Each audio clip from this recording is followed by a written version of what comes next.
In 1799, a mentally disabled boy named Victor was found alone in the woods, presumably abandoned by his family.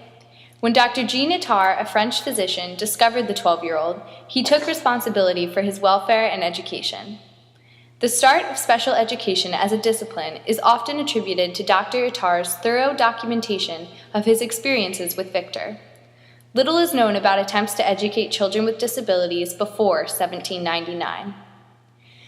The early 19th century was marked by Enlightenment attitudes toward special education, in which intellectuals championed more humane treatment.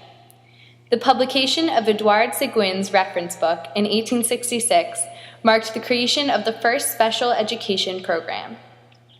Elements of Seguin's program, such as individualized instruction and behavior management, are still incorporated into modern special education classrooms. By the turn of the century, however, theories of Darwinism had infiltrated popular culture, influencing common perceptions toward people with disabilities. During this period, physicians such as Harry Heselden openly practiced euthanasia of what he called defective newborns. Dr. Heselden campaigned for the adoption of these practices across the country, gaining powerful support even among advocates for the disabled community, such as Helen Keller. On December 18, 1915, Ms. Keller was quoted in a periodical as stating, "It is the possibilities of happiness, intelligence, and power that give life its sanctity, and they are absent in the case of a poor, misshapen, paralyzed, unthinking creature. The toleration of such abnormalities tends to lessen the sacredness in which normal life is held. It seems to me that the simplest, wisest thing to do would be to submit such cases like that of the malformed idiot baby to a jury of expert physicians." Despite being an advocate for the physically disabled population, Helen Keller shared the views of her era that assumed people with mental disabilities could not live fulfilling, productive lives. During the first half of the 20th century, involuntary mass sterilization and institutionalization of people with disabilities was common.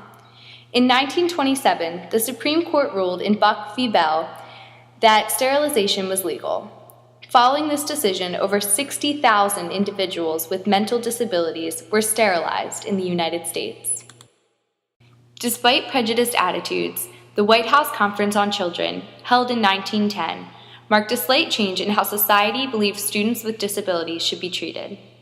The conference recommended that children with disabilities be moved out of institutions and into public schools, but put in separate classrooms. The shift from isolation to segregation continued until the 1930s Great Depression led to dramatically decreased funding in all schools. By 1918, all states had instituted compulsory attendance laws. However, many state courts ruled that these rights to education did not apply to disabled individuals. Around this period, local advocacy organizations began to crop up all over the United States, forming grassroots support systems for parents of children with disabilities through which they could fight for equal opportunities. In the 1950s, these organizations gained force on the national level to help further the case of special education. The Supreme Court ruled in the 1954 case Brown v. Board that it was unconstitutional to allow segregated education on the basis of a student's unalterable characteristics, such as race or disability. This gave disability advocacy groups a foothold on which to stake their claim. As a result, the National Defense Act of 1958 provided funding to colleges for training special education leadership personnel. The 1965 Elementary and Secondary Education Act provided additional funding and authorized the establishment of the Bureau of Education for Handicapped and the National Advisory Council on Handicapped Children. Despite the legal advances being made, until the mid-1970s, laws in most states allowed school districts to refuse to enroll any student they considered unreachable, a term that was generally defined by local school administration.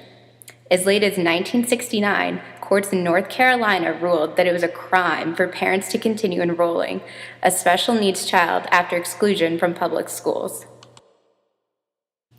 This all changed in 1975 with the Education for All Handicapped Children Act, PL 94-142, the first piece of federal legislation specifically covering students with disabilities. PL 94-142 required that all students with disabilities receive a free, appropriate public education between the ages of 5 and 21.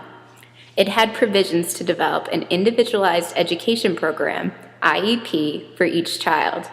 It was designed to the maximum extent appropriate, have all students with disabilities be educated in the least restrictive education environment. It also gave parents the right to participate in every decision related to the evaluation and placement of their child and required parental consent to do any kind of evaluation. The original PL 94-142 is constantly being altered and updated to ensure that the educational needs of students with disabilities are being met. The title of the Act was changed in 1983 and 1990 when it was renamed the Individuals with Disabilities Education Act, IDEA. The 1990 IDEA amendments mandated that federal funds assist states in giving each child with a disability a free, appropriate public education. It also served as the precursor for later inclusion policies. IDEA 1990 reflected changes in perceptions towards people with disabilities because it altered the language of the law to be more person-oriented and got rid of the word handicapped. It also identified students with autism and traumatic brain injuries as a distinct class entitled to the law's benefits. The 1997 IDEA amendments assured that students with disabilities were included in state and district-wide assessment programs with provisions for appropriate accommodations. It also enhanced parent involvement in placement decisions and expanded IEPs to include a statement of measurable annual goals and short-term benchmarks to better track student progress. Disciplinary measures for students with disabilities were now included in IEPs, focusing on positive behavioral interventions, strategies, and supports.